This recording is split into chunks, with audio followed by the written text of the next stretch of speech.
자, 이적 시장 데드라인 이적 다 완료가 됐고요. 루크먼 투 알레띠 저거 어제 오피셜 제가 얘기했는데 알고 보니 오피셜이 아니더라고요. 좀 황당했는데 보니까 그냥 영입 합의됐다라는 내용을 공식 트위터에서 올린 게 끝이었고 오피셜은 아니었던 걸로. 그러니까 메디컬을 이미 한 줄 알았는데 메디컬을 나중에 진행했더라고. 그래서 오늘 오피셜이 떴다라는 걸 한번 알 수 있고, 그리고 라르센투 펠리스 저거 바테타 건 때문에 덩달아서 실패하는 거 아니냐라는 얘기 많았었는데 결국 성공했고요. 문제 없이 지금 펠리스로 이적을 완료했습니다. 4,300만 파운드 플러스 500만 파운드. 그리고 마마드 사르가 첼시로 임대를 복귀 완료했고, 안셀비노는 스트라스부르로 임대를 오피셜을 냈고요. 그리고 포파나가 스트라스부르로 임대를 가는 건, 필립스가 셰필드로 임대를 가는 건 지금 오피셜 떴고, 일단은 그 마테타 이슈가 제일 큰데, 마테타 같은 경우에는 어제 메디컬에 많은 게 걸려있다라는 얘기가 많았었는데 오늘 메디컬 실패해가지고 이제 밀란이 안 데려오기로 했고요. 아마 여름에도 안 데려올 것으로 보이고, 높은 확률로. 그리고 마테타가 노팅엄으로는 안 가게 된 이유 중 하나가 펠리스의 페리시 회장이 같은 리그로 이적을 시키지 않으려고 했다, 그런 의도가 있기 때문에 뭐 이적설도 지금 마지막 날에 거의 나지도 않았고, 그리고 마테타의 몸 상태가 얼마나 심각하냐면 지금 무릎 수술 때문에 3에서 4개월 동안 결장을 해야 될 정도다라고 하거든요. 그래서 이거는 밀란이 덤탱이 씌워지지 않으려고 당연히 영입을 안 하는 게 맞는 수순인 것 같고요. 마테타가 월드컵 승선을 앞두고 있는 상황이라 서브로는 그래도 차출이 될 만은 하거든, 선발은 못 하더라도. 그래서 그 목표치 때문에 수술을 할 거냐 말 거냐가 되게 중요한 순간인데, 마치 옛날에 2010년에 토레스가 생각이 나죠. 그때처럼 수술을 안 했다가 나락에 갈 수도 있는 거고, 수술도 하고 복귀도 잘 해서 월드컵을 잘 가고 그 다음에 뭐 기량도 유지가 될 수도 있는 거고, 이거 봐야 될 것 같아요. 본인의 결단이 어떻게 내려졌는지를 알 수가 없고요. 그리고 막판에 제일 바빴던 클럽이 역시나 펠리스인데 라르센은 데려왔고, 맥닐에 관해서 오퍼를 가져갔어요. 그 드와이트 맥닐 벌리에 있던 그 친구 맞아요. 2천만 파운드의 이적료로 갈 수 있다라는 허가를 제공받았던 게 펠리스였는데, 정확히는 의무 이적 후 2천만 파운드를 지불하는 구조라서 선임대 후 영입으로 펠리스가 본인의 장부를 걱정해서 이렇게 지출을 한 것으로 보이고, 이거는 딜시트 넘어갔고 오피셜 뜰 것 같아요. 사미 목벨 맥닐 이적 무사는 서류 처리 문제로 거래가 기한 내에 완료되지 못했음. 아이고, 참사가 났네. 피오렌티나도 보니까 선수 한 명이 이번에 이적하려고 그랬는데 딜시트가 1분 늦게 제출돼가지고 이적 못했거든요. 뭐 그런 케이스 마냥 서류 처리 문제 때문에 못 갔네. 대야가 옛날에 대표적인 케이스죠 저게. 그에 더불어서 이제 에버튼은 윙포워드가 필요하다 보니까 타이릭 조지를 첼시로부터 선임대 후 이적, 이건 선택 이적입니다. 선택 이적이 유력되어 있는데 숄 해콜이 말하기로는 조지의 이적 옵션 금액이 비공개지만 생각보다 훨씬 비싸다라고 언급이 되어 있고, 그리고 첼시가 보르센으로부터 안셀미노 급하게 복귀시킨 이유 중 하나가, 이거는 이제 벤 제이콥스랑 키어런 길 두 명의 기자로부터 다 더블 체크가 된 내용인데, 안셀미노에게 영구 이적에 동의한다는 사전 합의를 맺도록 접근했다고 느꼈기 때문에 첼시가 복귀를 시켰다고 함. 그러니까 첼시는 임대 이적에다가 이적 옵션을 넣은 적이 없는데 좀 불쾌감 있게 행동을 하다 보니까 구단 간의 마찰이 있다라고 해요. 기튼스, 마트센, 그리고 추쿠에메카, 안셀미노, 퓰리식 등등등등등 구단 간 거래가 워낙 활발한, 약간 어느 정도 보면은 서로 협업 관계에 놓여 있는 그런 구단에 가까웠는데, 이 일로 인해서 약간 마찰이 생겼다라고 하고, 첼시는 일단 한 번도 안셀미노를 판매 대상으로 분류한 적이 없었기 때문에 그래서 이 건이 약간 문제가 됐다고 합니다. 예, 그리고 온스테인이 말하기로는 토날리가 에이전트에 의해서 역제한이 되었다고 함, 아스날 쪽에. 근데 이제 구단 간 합의나 뭐 구단 간 논의 이런 건 전혀 없었고, 그래서 이번 시즌 뉴캐슬을 잔류할 거다라고 말했는데, 근데 스카이 스포츠 쪽에서 인터뷰를 딴 내용에 의하면 토날리의 에이전트는 그런 일도 없다, 그러려고 시도해 본 적도 없고, 선수는 지금 뉴캐슬에 집중하고 있고 황당하다, 뭐 이런 식으로 말을 했거든요. 근데 이게 시즌 도중에 역제한을 한 게 사실인데 팀을 뒤흔들지 않기 위해서, 토날리의 이미지 개선을 위해서 고객 관리 때문에 이렇게 말을 한 건지, 아니면 온스테인이 정말로 틀린 건지는 모르겠습니다. 그래서 나머지 남아있는 게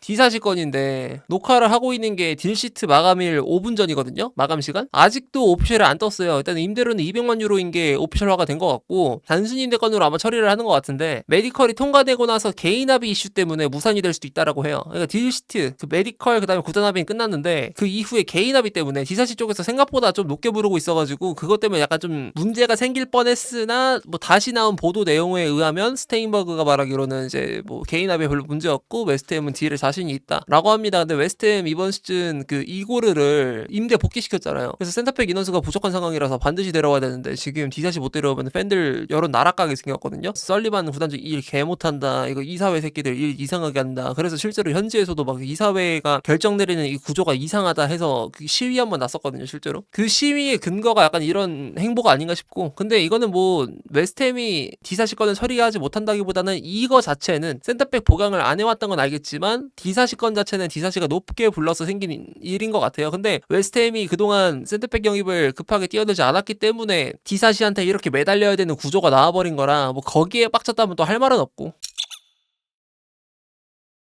오늘 또 이제 로메로가 토트넘 허스퍼 구단 저격을 좀 한 것 같거든요. 그 보드진들. 우리가 지금 엔트리에 뛸 수 있는 인원이 11명밖에 없는 건 정말 놀랍고 수치스러운 일이다. 나는 고통을 참고 뛸 수밖에 없었다. 이렇게 말을 했는데 여기에 더불어서 선수단 중에 몇몇도 인스타그램 하트를 누르면서 좀 동의를 하는 뉘앙스를 추측해 볼 수는 있을 것 같고 거기서 개웃긴 것 중 하나는 구단의 1티어라고 볼 수 있는 PO 할배라고 하더라고요. 근데 이 사람이 컬렉션 오브 쿤츠라고 이제 코멘트를 남겼는데 뜻이 뭐냐 구단 보드진들은 개병신 집합소다. 순위가 아무래도 낮다 보니까 다른 빅클럽보다 좀 더 간절한 태도로 이적 시장에 임했어야 됐다. 뭐 이런 얘기도 있고 그리고 이따위로 할 거면 파라티치가 왜 잠깐 남았었는지 이해가 안 된다. 이런 식으로 좀 분노의 트윗을 많이 남기고 있는데요. 토트넘은 참 아쉽게 됐습니다. 근데 참고로 토트넘 그건 가능해요. 그 스털링 FA 영입 가능합니다. 기간 끝났어도. 이거 제한적 이적 시장 그 기한이 있는 걸로 아는데 좀 급하시면 스털링이라도 6개월 단기 계약해서 데려가시면은 좋을 수도 있고.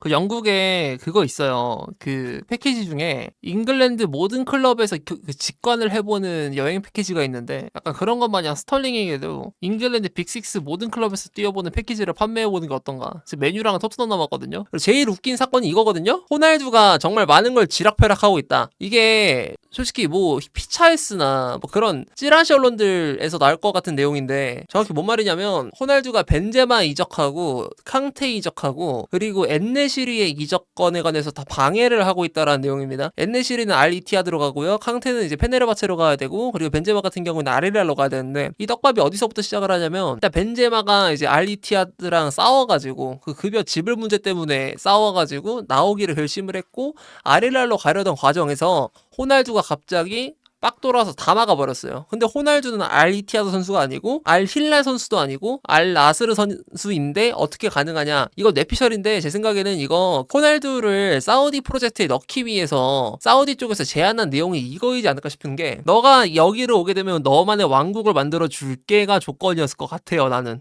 개인적인 생각인 그래. 실제로 그럴 법도 한 게 사우디 나중에 미래로 갔을 때 그 언젠가는 화석연료로 버는 사업이 끝이 보일 수 있잖아요.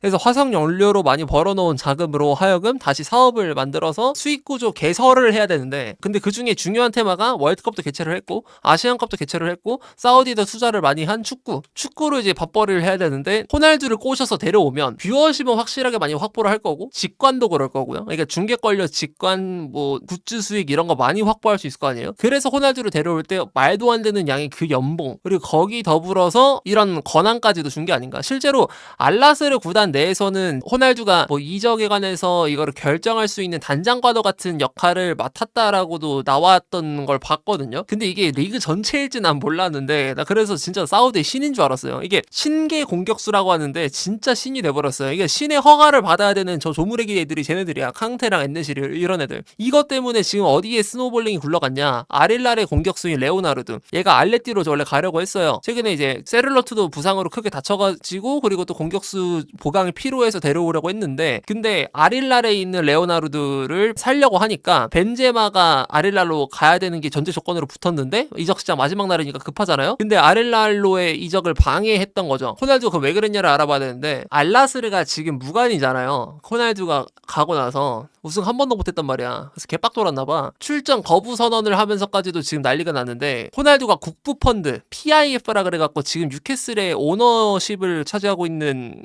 그 단체거든요. 사우디 국부펀드. 여기다가 투자 불공정을 호소하면서 출전 보이콧을 선언했다고 해요. 투자 불공정이라고 하면 이거 알나스르보다 너무도 많은 돈들을 다 소비하고 있다. 이거 불공평하다. 그래서 트랜스퍼 마르케트 자료에 의하면은 사우디 빅4 구단 투자액이 아릴랄이 6억 2,400만 유로고 그리고 알나스르 같은 경우는 4억 900만 유로, 아라을리는 3억 8천만 유로, 알 이티하드는 3억 3,400만 유로거든요. 그래서 이렇게 봤을 때는 투자 금액이 아릴랄보다 약 2억 유로가 적어 보이니까 실제로 그럴 법해 보이긴 하는데 일단 첫 번째로 알나스르는 전 세계 압도적 1위의 연봉 구단에 해당이 된다고 해요. 이거는 제가 많이 보던 사이트에서도 나오는 통계인데 여기서 볼 수 있다시피 레알 마드리드보다 높아요. 7천만 달러가 더 높은 것 같은데 아릴랄 주급으로 360만 유로를 소비하고 있고 알나스르 690만 유로를 소비하고 있습니다. 그러니까 이게 이적료만 이렇게 보이는 거지 연봉으로 들어가면 이렇게 저 빨간 약이 들어갈 뿐더러 호날두의 주급이 400만 유로에 해당된다는 걸 보면은 본인에게 들어간 돈 때문에 투자가 더 많이 들어가고 있는 상황이라는 거죠. 그러니까 즉 이 말은 좀 미안하지만 알나스르가 호날두를 관리하면서 써야 되는 돈 때문에 조금 투자가 덜 들어갈 수도 있는 거다. 어쨌든 이런 것 때문에 지금 그 형평성 뭘 제기하든 어떻게 되든 간에 이적 방해해가지고 알레티는 레오나르도 못 데려왔고, 물론 레오나르도 딜에 관해서 다시 한번 협상을 할 수도 있다라는 루벤 우리아의 기사가 있었지만 이미 겨울 이적 시장 끝났기 때문에 여름 이적으로 저건 논의를 해야 되는 건으로 넘어가게 된 거고, 벤제마는 결국에 일단 다행히도 아렐랄로 이적을 했어요. 오피셜이 떴고, 그리고 캉테도 오피셜 뜰 것 같아. 근데 캉테 같은 경우에는 금요일까지 이적하면 되거든요. 2월 6일까지만 딱 이적하면 돼가지고 좀 더 기간이 남아있는 상태. 정말 웃긴 게 선수 간합이, 구단 간합이, 그리고 협회 쪽에서 승인을 내렸음에도 불구하고 뭔가 신의 승인을 받아야 될 것 같다라는 이 구조가 참 신기한 상황인 거예요. 음바페도 음단장 소리 들으면서 막 일개 선수한테 이렇게 많은 권한을 주는 게 맞냐라는 소리 많이 듣긴 했는데 이 정도로 스케일 크게 막 관여가 되는 그림은 아니었죠. 그리고 아까 루크먼 이적설에 더불어서 오늘 이적 시장의 주인공은 아무래도 아틀레티코 마드리드인데, 일단 모레토의 보도에 따르면 멘도사라는 중앙 미드필더가 1600만 유로 플러스 400만 유로로 이적을 했거든요. 그리고 오베드 바르가스라는 선수까지 데려왔어요. 근데 여기서 주목해야 될 점은 많은 화제를 좀 달궜던 중앙 미드필더 이슈인데, 알레티가 갤러거를 내보내고 그리고 코케가 노세아가 됨으로써 중앙 미드필더의 대대적인 투자가 이뤄져야 된다는 게 엄청 기정사실화가 되어 있는 상황에서 히울만하고 에데르송을 실제로 봤고요. 근데 이 둘을 데려오려고 하니 히울만 같은 경우에는 스포르팅이 챔피언스리그 16강 직행도 했고, 주장 출신의 선수를 갑자기 급발진으로 인해서 이적 시장 마지막 날에 타팀으로 보내는 거 말이 안 되기 때문에, 그리고 알레티의 비드도 2,500만 유로 플러스 알파였어요. 원래 히울만 같은 경우는 6천만 유로 이상의 금액이 기본적으로 찍히는 매물이었기 때문에 터무니없이 부족할 뿐더러 이 선수를 내보내는 것 자체가 스포르팅 입장에서 굉장히 꺼려지는 사안이었는데, 어찌됐든 간에 히울만은 그것 때문에 이적을 너무 열망해서 그런지 구단과 싸운 것으로 보인다라는 해코르드 편집장의 기사가 있었고, 그리고 듀란이라는 사람이 내놓은 기사 중 하나는 아탈란타에서 루크먼이 이적을 간 꼬라지를 보면서 자극을 받았는지 모르겠지만, 참고로 루크먼은 이제 아탈란타에서 태업 3번을 박은 사람이고, 에데르송은 구단에 이적을 요청하면서 소리 엄청 지르고 욕설까지 내뱉었다,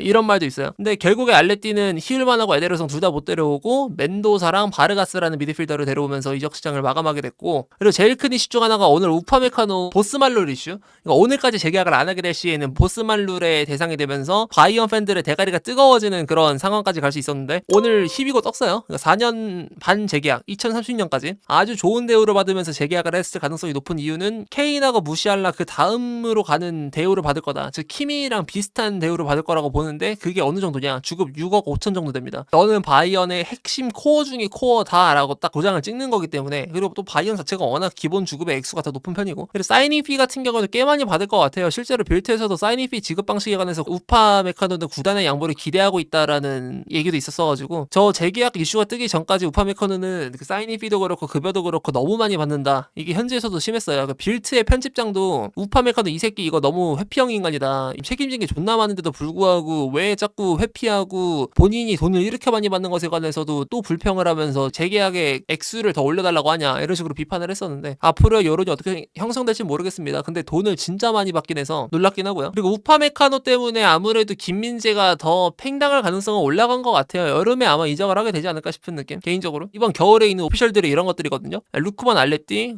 구르다가 이제 라이프치히로 단수님 데려갔고요. 그리고 이제 메이테랑 자키를 도합 1억 유로를 받으면서 팔아버렸죠. 스타드렌이 이번에 2명의 선수를 1억 유로를 받으면서 팔았는데, 팬들은 그 시즌 도중에 왜 파냐 이런 식으로 질문을 좀 던졌던 것 같아요. 근데 거기서 감독이 하는 말로는 메이테랑 자케 6개월 전까지만 하더라도 300만 유로 딸이었다, 둘이 합해서. 근데 얘네를 지금 33배를 불려서 1억 유로에 팔았다. 어쩔 수가 없었다, 선택의 여지가 없었다, 이런 식으로 말을 했었는데 역시나 비싸게 팔았고, 그리고 메이테 같은 경우에는 개인적으로는 리그왕을 조금 좋아하시는 분들은 많이 주목을 했었던 엄청 좋은 유망주라고 해요. 되게 잘한다고 하더라고. 얘가 이제 아렐랄로 간 것으로 보았을 때 레오나르도 딜에 관한 좀 여러 가지 가능성도 열릴 것 같아요. 왜냐면 메이테 같이 벤제마 같이 했으니까. 그리고 개상 임대권 있고요, 오스카바 완전 이적권 있고, 그리고 파케타 나갔고요. 개 비싸게 나갔죠. 근데 이 정도 보고 깜짝 놀랐습니다. 더글라스 루이스가 200만 유로 플러스 2200만 유로, 그러니까 즉 2200만 유로의 완전 이적 옵션이 있는 형태로 이적을 나가게 되었고, 이 친구 누군지 모르겠고요. 로렌츠 루카 같은 경우에 단순임대로 200만 유로로 이제 나폴리에서 노팅엄으로 경험으로 하게 됐고, 은하넬의 임대, 그리고 팀버 쌍둥이 형이죠. 쿠엔틴 팀버 450만 유로. FA를 얼마 남기지 않은 상태라서 6개월 남은 상태라서 싸게 갔던 걸로 기억하고, 그리고 게이 2,300만 유로. 사실 저거는 이적료보다는 좀 더 화제가 됐던 게 급료랑 사이닝 피 쪽에 화제가 많이 됐던 딜이고, 보나노 때 이제 첼시에서 임대 취소되고 리즈로 갔고요. 라스파도리는 알레띠에서 아탈란타로 갔고, 코너 갤러거 이적건, 제드송 이적건, 세메뇨 이적건, 뭐 귀행두지 페네르바체 갔구나. 처음 알았네요. 그리고 발렌틴 카스테야노스, 이 친구 생각보다 좀 치더라고요. 그리고 이제 브레넌 존슨, 엔드릭은 뭐 가서 임대 전설을 쓰고 있던데. 그리고 뭐 칼빈 필리스 임대, 벨로시앙, 이 친구도 이제 레버커즌에서 좀 키우고 있었던 선수죠. 임대 갔고, 사라고사, 얘 스피드 진짜 빠름 이건데 키 한 165였나? 얘도 기억이 남네. 얘 임대 갔고, 일링 주니어는 2부 리그에서 임대 뛰고 있다가 피사로 갔네요? 임대지를 변경했네? 진첸코 오피셜 이적건도 이것도 유명하죠. 생막심의 FA였구나. 캔디리파이트는 리버플라테로 이제 임대가 다시 됐고요. 1년 임대. 얘는 진짜 좀 보니까 본인이 축구하는 방식에 관해서 다시 한번 생각을 해봐야 된다라는 그런 비판이 있을 정도로 애가 예전에 축구하던 습관 때문에 오히려 성장이 좀 먹는다라는 평가도 있더라고. 다음에 에이브라임 완전 이적건. 오자마자 뭐 PL 데뷔골 넣었는데 취소됐던 안타까운 사고가 발생했고요.